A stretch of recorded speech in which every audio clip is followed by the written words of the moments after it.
What is Charlotte doing? Black pudding with an apple and leek sauce. Is that it? It's a quarter-final place up for grabs here. I can't see it. Legendary chef patron Anton Mosselmann has been cooking for over 40 years and has high expectations from his new team. Welcome to Mosselmann. I'm Anton Mosselmann. Don't let me down. Don't let the customers down. That's the most important thing. 2 risotto, please. Table 16. 2 risotto. Billy's nerves are being put to the test once again. He's in charge of Anton's signature dish, risotto al funghi, and it must be perfect. Take it back. Put some more on. Okay, yes, sir. Bit colour and flavour, okay? Take it back, please. Charlotte, yeah, okay, let's go, please. Young mum Charlotte is making Angus beef with caramelised shallots and Madeira sauce. She's used to cooking for 9 people every night, so gets off to a good start. Both very good. Excellent. Okay. Very good. Just make sure they're very, very hot when you serve them. Perfectly cooked. Well done. Meanwhile, Billy still can't get Anton's signature risotto dish right. No, it needs a bit more, a bit more fluffy. Mix it well. Tiny bit of whipped cream. Tiny bit more, yeah. Yeah, I've only cooked risotto once before, so yeah, I'm learning lots. So it sticks now, you see. Right. Okay. It sticks. Put it back. Some more bouillon. Christopher is cooking haddock Monte Carlo, served with poached egg and herb sauce, but his first attempt is not hot enough to serve. Give it back to me, please, the other plate. Just make sure it's very, very hot. Take the herbs off. Just flash it in. Trying to impress, he hurries to get the next dish out on time, but the other plates for the table aren't ready. It's too early now. Get me a new one. It's just... Yes, chef. The beef's not ready. Talk to each other. A whole plate is wasted, and he has to start his dish from scratch. Meanwhile, Charlotte is thriving under the pressure. Nice beef, lovely. Well done. Well done. Nice sauce too, lovely. Good flavour. Okay. Looks okay, it looks very good. That's fine then. When we first started, I was a little bit worried about when to put hands on and things like that, so nothing got overdone, but throughout the day, I think I've been okay. With the end in sight, Billy finally gets his nerves under control and is serving fault-free risotto. Very, very good. Excellent. Excellent. You know, the chef's very specific about how he wants it. It's his signature dish. So, you know, I've not been perfect every time, but I've been improving and hopefully I've done okay. And Christopher has also finally found his footing. Sauce is hot. Good. OK, let's go. That's fine. That's fine. The buzz. I mean, they say, you know, that it's an addiction, but it is. I mean, the adrenaline, you know. Great. Okay. See? 4 minutes past 2. Well done. After 2 long hours, John and Greg meet up with Anton Mosselmann. Anton, thank you very much indeed. How was Charlotte, and what did Charlotte do? Charlotte done the beef. Very professional, very calm, really very impressive young lady. Now, yesterday, Billy was nervous. How did he get on today? Billy done the risotto, which of course is the most difficult dish of the day. I had to send it back once, twice, but Billy done well. A little bit nervous. What about Christopher? Christopher, he had the smoked haddock. I had to send it back once. Not quite perfect, but well done him. Which one of these 3 would you employ? I think Charlotte. Now they're straight back to MasterChef HQ to cook their best 2-course meal. Yesterday, young mum of 3, Charlotte, showed real talent and she excelled under pressure. Will she keep it up and get 1 step closer to her food dream? Christopher's adventurous flavour combinations impressed, but he made some basic errors in the pro kitchen. He now needs to prove he's worthy of a place in the quarter-final. Web designer Billy battled with his nerves in the invention test and in the restaurant. Can he hold his nerve and produce the exceptional dishes needed to get him through?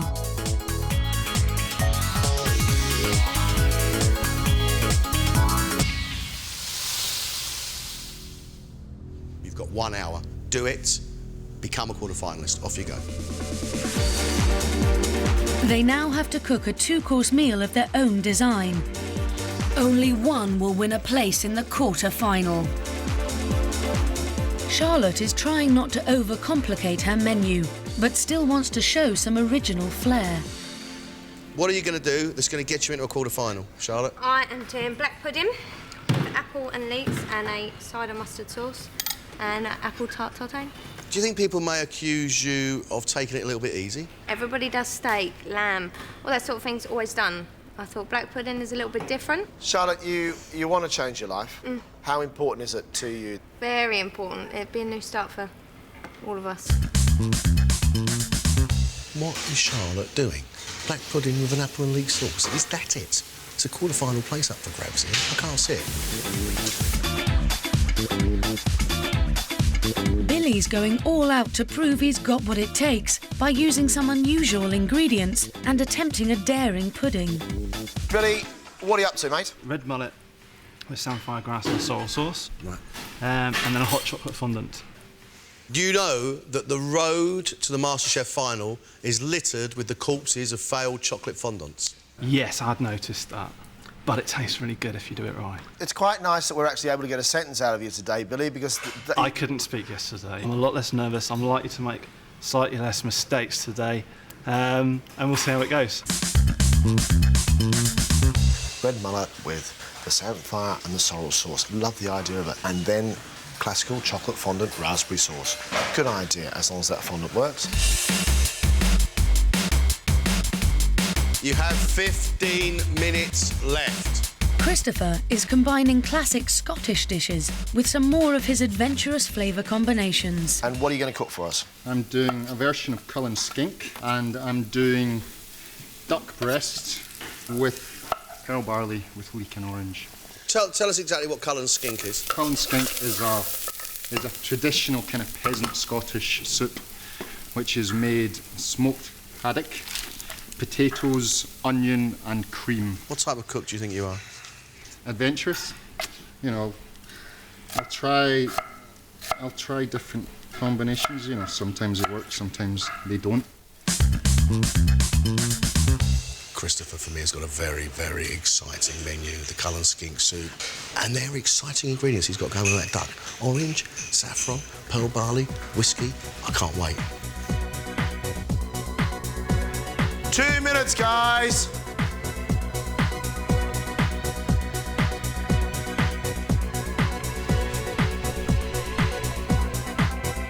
Time's up.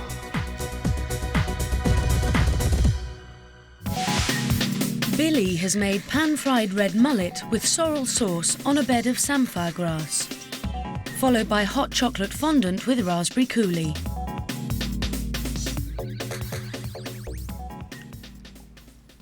The fish is beautifully cooked. It's all really well seasoned, really good textures. Billy, I think that's a really, really good dish. What I don't particularly like is the creamy texture of that samphire sauce, but the tastes are great. Let's move from main course to said dessert. You promised the chocolate fondant. It looks like a chocolate pancake. A fondant should be a tower. The difficulty with fondant is the inside of that fondant should be an oozy, gooey chocolate sauce. Sure. Is that going to happen? I'm hoping so.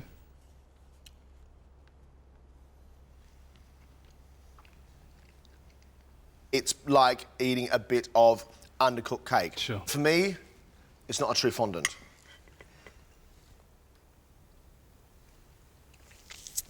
Soft, lush, cocoa chocolate, not too sweet, hints of vanilla. Good pud. Christopher's dreams are resting on a starter of Cullen skink, followed by duck breast with leek and orange barley risotto and whiskey game sauce.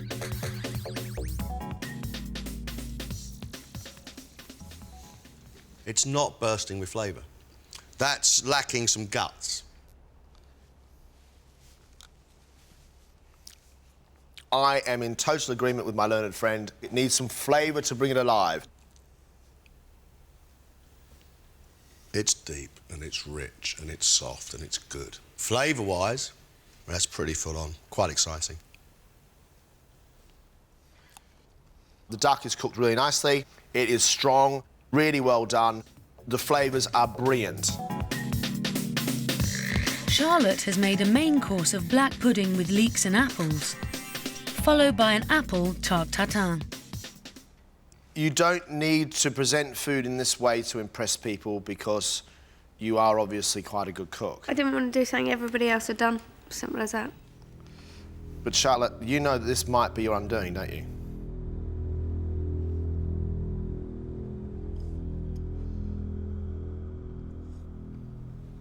It's sweet, it's not sharp, it's not oversweet, the caramel's not bitter, pastry's really cooked nicely. I'm so upset with you.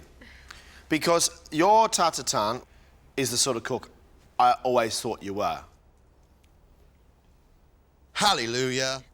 Charlotte the cook returns. And here is the evidence of what happens when you just cook what you normally cook. Here is the evidence of what happens when you cook something you don't normally cook.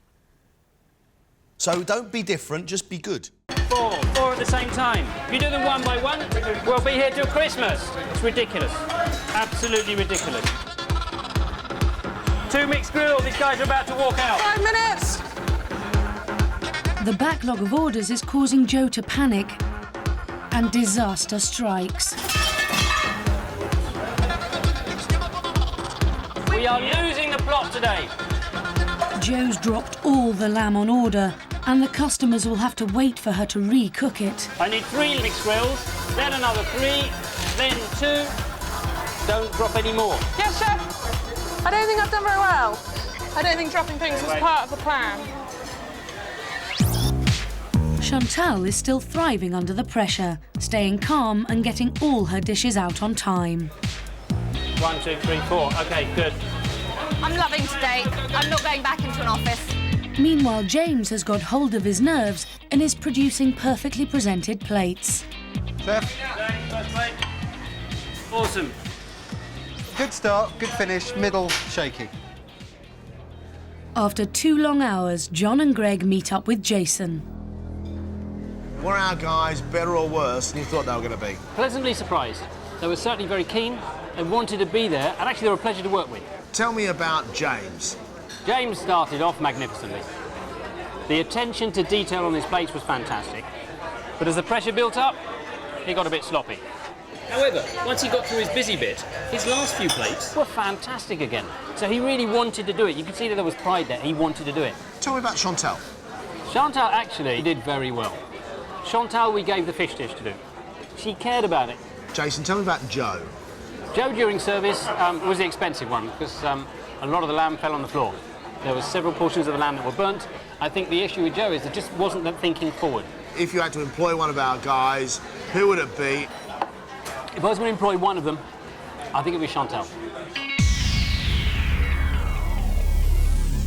Now they're straight back to MasterChef HQ to cook their best 2-course meal. Yesterday, horse groom James proved he can master technical processes, and he overcame his nerves in the pro kitchen. Can he continue to prove he's worthy of a quarter-final place? High flyer Joe only just scraped through the invention test and was a disaster under pressure. Can she pull it back with 2 exceptional courses? Ex-marketing manager Chantal wowed the judges with her trout and couscous and excelled in the restaurant. Now she's determined to make it 3 in a row. There is only one quarter-final place. Good luck. Let's cook. They now have to cook a 2-course meal of their own design. Only one will win a place in the quarter-final. Chantal has already left her marketing job to pursue a career in food. Will her Mediterranean menu prove she's made the right decision? I'm very, very nervous. Why are you nervous, Chantal? Because this means absolutely everything to me. And if I don't get it right, or you don't like it, then that's the end and I have to go home and have a roofing. What are you going to make for us, Chantal? I'm doing red mullet on a little bit of spinach with dressing. And your main course is? The main course is lamb with feta cheese and saffron rice. Wow, that big piece of lamb with all that feta cheese on top of it. I can't see the dish. I've never seen it before, so we're going to see how good she really is. High high flyer Jo is cooking 2 of her dinner party favourites in an attempt to impress. I'm doing a butternut squash with chilli and orange soup to start. And for my main course, I'm doing roasted haddock with chorizo and tomatoes. I get the haddock. Tell me about squash, orange juice and chilli. I guess the squash is quite sweet, so the chilli complements it. And orange, somewhere along the line, it evolved as a soup I'd created, and I think the orange is really nice with it. Butternut squash and orange juice soup.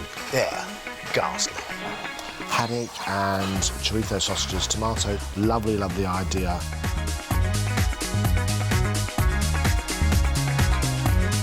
Horse groom James has proved he understands processes, but as well as showing off skill, he's risking unusual flavour combinations. I am cooking to start with a tea-smoked salmon fillet with cucumber salad, and then to follow it's a pan-fried duck breast with roasted plums and creamy mash. Plums and mashed potato, are they a combination that we think goes together? There's a fine line between brave and foolish, and I'm not sure which one I'm on at the moment. So hold your hands out for us. Mate, they're not bad, are they, compared to yesterday? Not bad. Joe's being quite game here. He's trying to show off skill.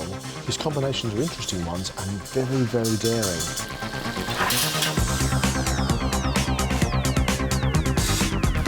2 minutes left. Get it on those plates.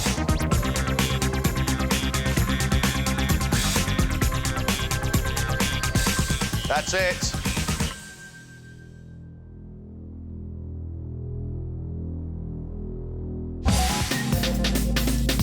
Chantal has made crispy red mullet with an anchovy, chilli, garlic and lemon dressing, followed by roast saddle of lamb with feta cheese, cherry tomatoes and saffron rice.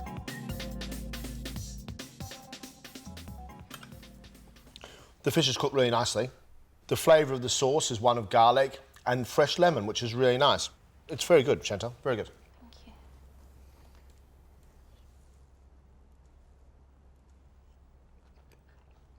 Slippery spinach, firm fish, garlic, it's well seasoned. Very good. Let's move on to our main course. I'm very, very fortunate to be the father of 4 children, and I think that all 4 of them will be able to find a different way of describing the dish. Whether it be a fire engine going down a road, whether it be a boat going down a river. Don't try so hard.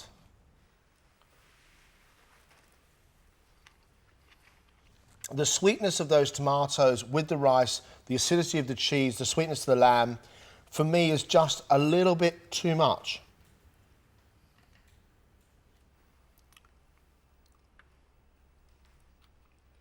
I really enjoy the taste of that really sweet tomato with that cheese. It just needs to be more lamb, less tomato and cheese. James has made tea-smoked salmon fillet with Asian cucumber salad, followed by pan-fried duck breast with roasted plums, spiced red wine sauce and mashed potato.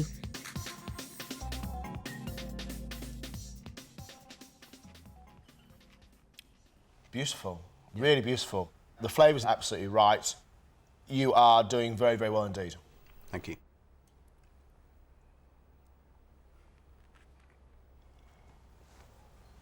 Wow. Wow. Thank you. And you've got to remember how many plates of food I taste, and that's filled me with joy, that has. That's marvellous. Excellent.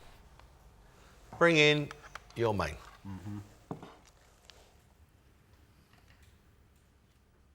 Duck's nice, plum sauce is okay. The vanilla ice cream in the middle of the plate's no good. No good. Oh, sorry, it's mashed potato. See, vanilla ice cream has about as much place on that plate as mashed potato does. Okay. That's good duck and sweet sauce. Now, plum and mashed potato, it's an alien landed on your plate. It has no right to be there whatsoever. Jo has made butternut squash, orange and chilli soup, followed by haddock with chorizo and tomatoes served with mashed potato and spinach. The butternut squash is really lovely. The sweetness of the orange in there, for me, is too much.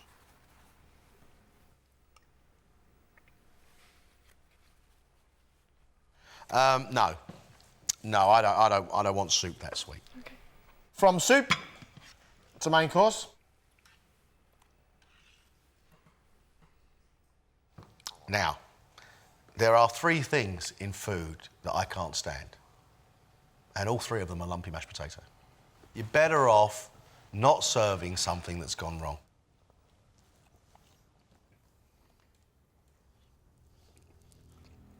The fish is overcooked. It's not right. Your mashed potato is an abomination. I mean, serious an abomination.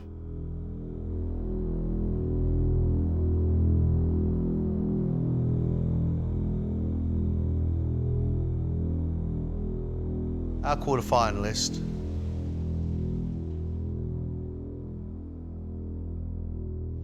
is James. Congratulations. Well done.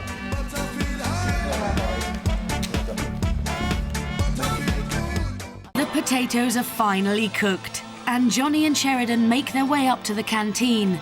They're 15 minutes late. We only get half an hour for our lunch, so let's hope that it's worth it.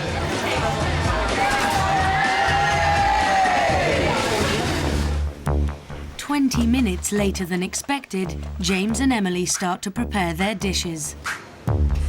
As well as the lamb curry, they're making chocolate brownies and a vegetarian chilli. Time's pressing on now, you need to get a move on. You need to get your beans on to cook and start moving things along. I'm just feeling the pressure a bit. Who wouldn't? 400 people, a lot of people. Emily's first step for her curry is to brown 150 lamb chops. It's taking a long time, as you can see, to actually brown it, which is something that we didn't really factor in for, but hopefully that won't scupper us too much. On the other side of the kitchen, Johnny's hit a similar problem. He's misjudged how long it will take to brown his mince for the cottage pie and is now seriously behind schedule. When I make cottage pie at home, the meat browns off in 10 minutes. This has now been on for 45 minutes and it's still rare. So I think you underestimate a lot about the timings because I was confident at the start, but that confidence is starting to dwindle. So I need to find that extra gear somewhere to pick this up because I have to get it out for 12 o'clock and I can't serve raw mince. We need to get on there then, guys. We need to start cracking on. Sheridan rushes to make up time by prepping the crumble and stuffing the peppers. We just kind of get on with it and put our heads down and get everything ready. With just an hour to go before service, James and Emily are still having problems with the recipe for their curry. There's not a lot we can do. But you can pour it, but you're just going to... Should we just pour a bit of cream in, just to thicken it a bit? If you want. Well, I'm just going to get the cream and just put it in. But the cream won't really thicken it, it will just soften it. It's a beautiful flavour. Cream is going to wreck that flavour. Across the kitchen, Johnny's mince has still not browned, and their whole schedule has been thrown off course. Once again, they're struggling with their timings. Got about 30 minutes to get this mince finished because then needs to go into the oven with the potatoes and the carrots and the sweets and the onions. Everything goes right, we'll just make it for 12 o'clock. Meanwhile, James and Emily have finally agreed on the flavourings for their dishes and are back on track. The lamb goes into the curry, the brownies go into bake, and James finishes off his chilli. Come on, let's get on with it. We need to make sure we hit the deadline for 12 o'clock. The mince for Johnny's cottage pie is finally done. But the side dish of roast potatoes and stuffed peppers still need to cook. OK, Sheridan, you need to get these in the oven now. Our biggest issue is definitely the time element. It's a really, really big rush in these last 30 minutes to get everything sort of up to the canteen and ready to serve.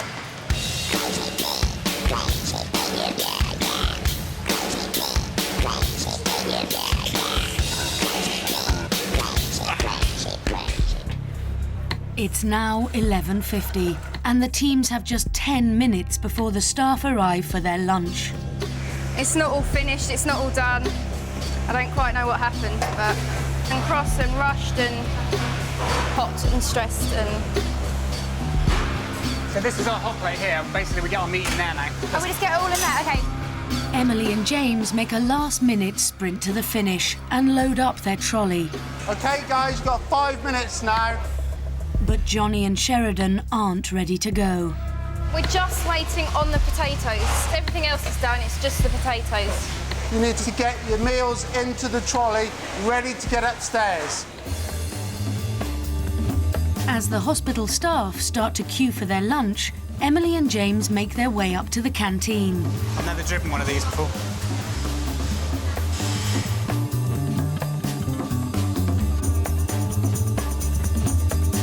They've made vegetarian chili and chocolate brownies, but they're still worried about their lamb curry. Will the staff like it? Would you like the curry? Awesome.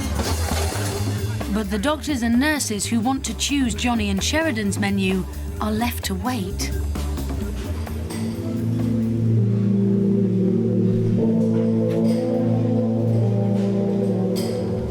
Not too much.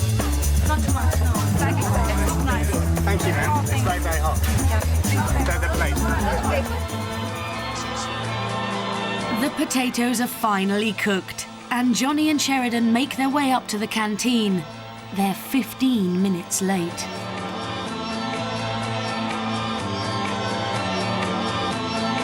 We only get half an hour for our lunch, so let's hope that it's worth it.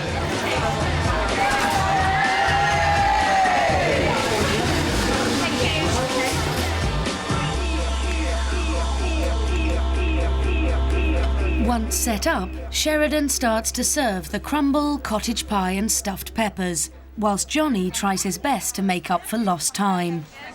Is there anybody for cottage pie or stuffed peppers? Right, come on up. Hello, would anybody like some lamb curry? Meanwhile, James and Emily are still anxious to push their curry. No, it's not bad at all, Come actually. on, let's celebrate international. There's a bit of ginger in there and it's nice, it's quite fresh. Hi there, we got lamb curry here. We're losing you, aren't we? We've lost you already. Cottage pie, come and get. There's loads of room up at the top for cottage pie. Come on, please, please, pretty please. Come on, you win the prize. Cottage pie. Johnny and Sheridan's dishes are proving popular. There we go. I've had the cottage pie and I'm very impressed. Can I get anybody some lamb curry?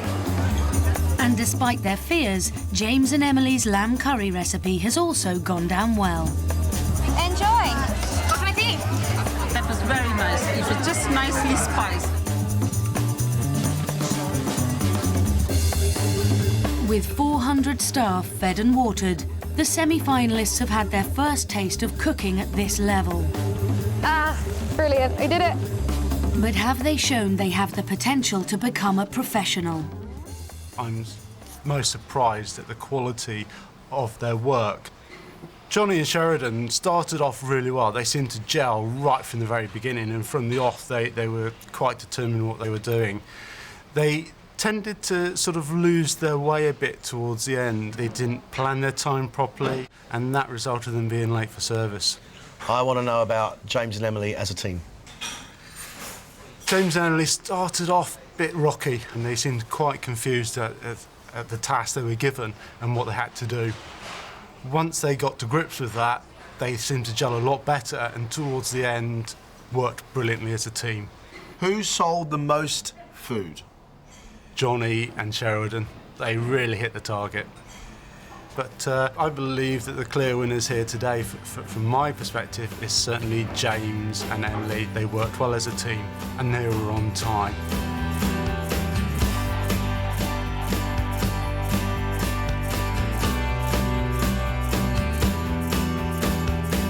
Such an eye-opener, really, of how to mass cater is. I never thought it would be that hard. We were late coming up. There was people waiting. They were hungry, and I even worked to try and sell more dishes. And I think it worked. Today has really shown me that, there's so many different aspects to cooking. I'm still buzzing, actually. It's a really fantastic experience. I'm looking forward to the rest of the competition as far as I play a part in it. I can't wait to keep building on what I've learned and just giving it my all. Finally, it's the moment of truth. Johnny wants his beef Wellington to come out medium rare, and he's about to find out if he's timed it to perfection.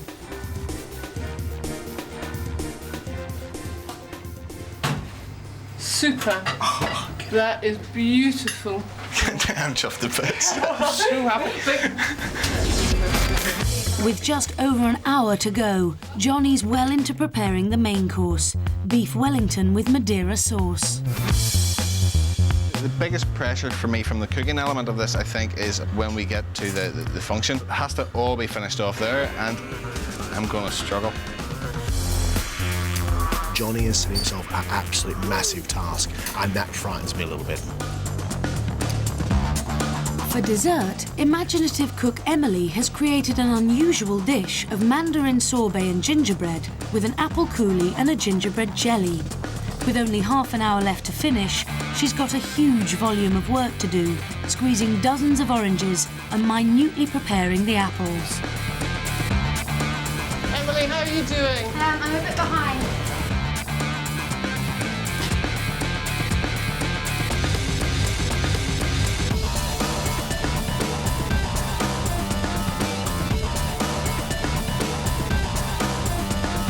You are being amazingly daring by putting things like this together. Are you not frightened that you're going to trip up here?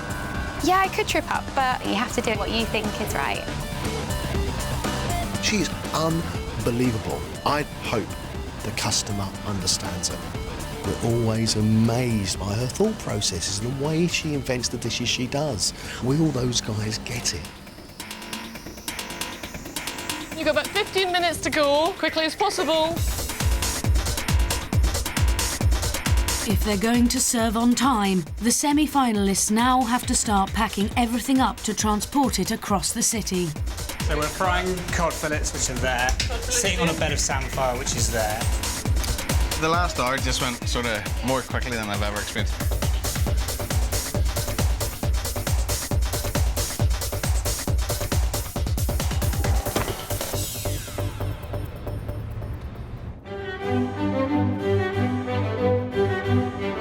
Contestants arrive at Charles Dickens' house, where the author wrote some of his most famous works, including Oliver Twist and the Pickwick Papers. With their VIP guests due to arrive in the next half hour and limited space in the kitchen, they need to get organised quickly.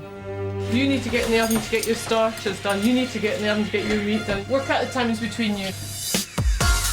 Johnny's main course of beef Wellington has only just enough time to cook, so he gets it straight in the oven. Right, who's on the Madeira? Yeah. Quenelles are in the fridge? Yeah, the quenelles are in the fridge.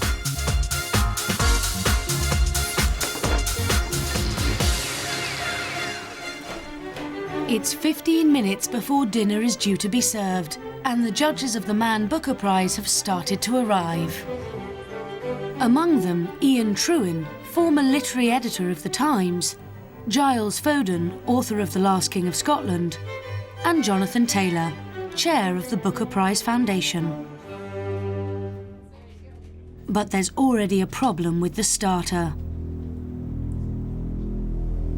The top layer of the lasagna has curled whilst it's been transported because it's been left. I think she's got her work cut out. Got to wait and see.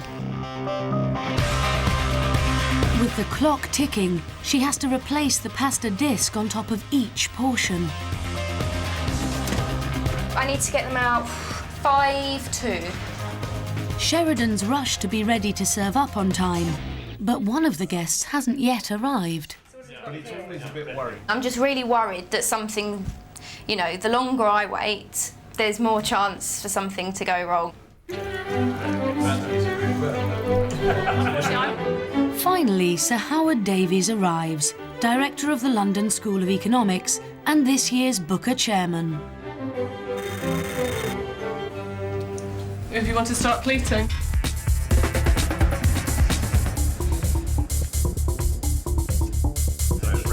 Never read it. You have no track record with me.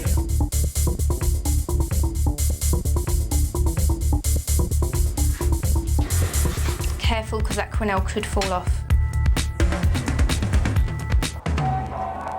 Sheridan's starter is duck lasagna with foie gras quenelle and a sticky prune sauce.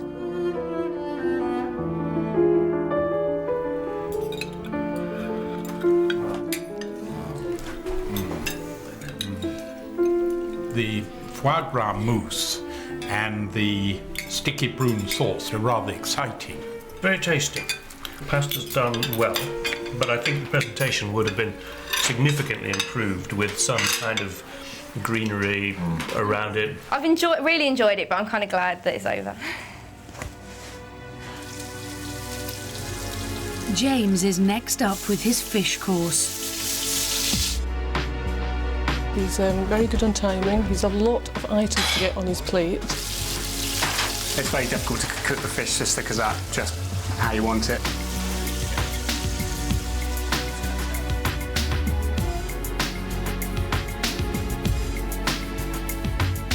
Whenever you're ready. James's dish is pan-fried cod with gazpacho sauce, gazpacho salsa, and the controversial apple aioli.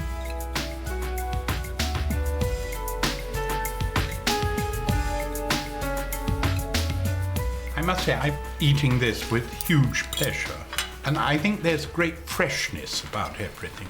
The apple aioli, I think it's rather intriguing. Very interesting. I've never had apple aioli before. I didn't know you could do aioli with an extra ingredient of a fruit, and I think that's very clever. Yeah. I had never come across that before. There's an awful lot of gazpacho around the edge, and somehow I think I'd like to balance it with perhaps a little more cod. I think the opposite. I think it's really well proportioned. It's visually very, very beautiful. I think this is a wonderful achievement. That was great. Just so happy that they really seem to enjoy the dish. They wanted to know more about it. It engaged them. They thought it was a good looking dish, a good tasting dish. The guests are waiting for their main course, but Johnny's not ready. The beef is cooked. I've been called to get it up to the table, and I'm not being cocky or arrogant, but it needs to rest to let the blood come back down to make it so tender, and I'm not prepared to send that out for another 2 minutes, so they can wait.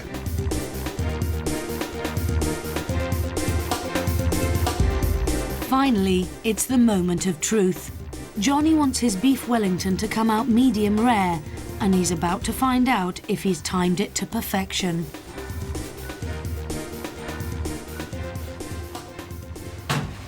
Super. That is beautiful. I'm chuffed to bits. I'm so happy. We need to get going.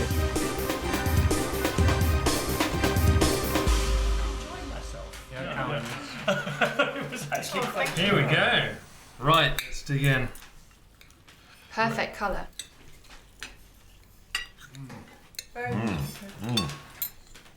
I think the meat's excellent and the mushroom is lovely. Beautiful. Absolutely delicious. I was happy with what I did, and that came out as I wanted it. Yeah, I'm still really happy for once.